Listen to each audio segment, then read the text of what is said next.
कैसे मनाई। तू का मैडम रोज हम कैसे मनाई। एक दिन खाई लेबो मौत के दवाई। एक दिन खाई लेबो मौत के दवाई। तू का मैडम रोज हम कैसे मनाई। कहियो तोहरा जाती खाई मौत के दवाई। कहियो तोहरा जाती खाई मौत के दवाई। वो खफा खफा से लगते हैं, कोई तरकीब तो होगी मनाने की। हम खुद को गिरवी रख देंगे, वो कीमत तो बताएं मुस्कुराने की।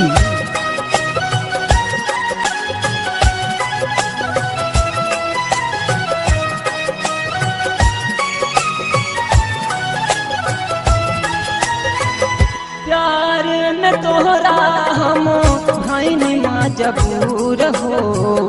रहिहा जन्म भर साथे रहिहा न दूर।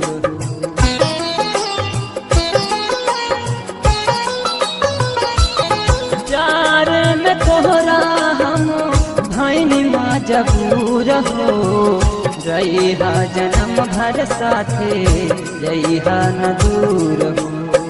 ना तो सारा जग हमके, ना तो सारा जग हमके बहुत सताई। एक दिन खाई लेबो मौत के दवाई।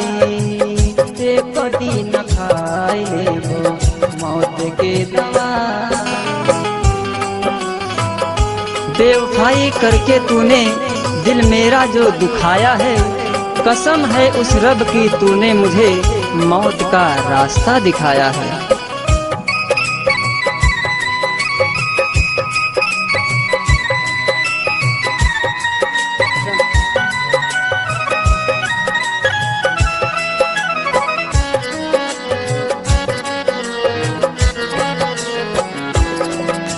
ऐसे जान करा गोरी हमर संग धोखा। ना तुम्हारी जई है बालर बेतर लेखा।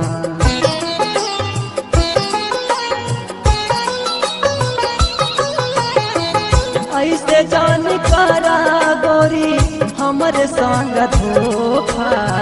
ना तुम्हारी जई है बालर बेतर लेखा। अरुण रात भर नाही, राकेश रात भर नाही आवेला वो भाई। एक दिन खाई लेबो मौत के दवाई। एक दिन खाई लेबो मौत के दवाई। तू का मैडम रोज हम कैसे मनाई। तू का मैडम रोज हम कैसे मनाई। एक दिन खाई लेबो मौत के दवाई। एक दिन खाई लेबो मौत के दवाई। कहियो तोहरा जाती खाइब मौत के दवाई। कहियो तोहरा जाती खाइब मौत के दवाई।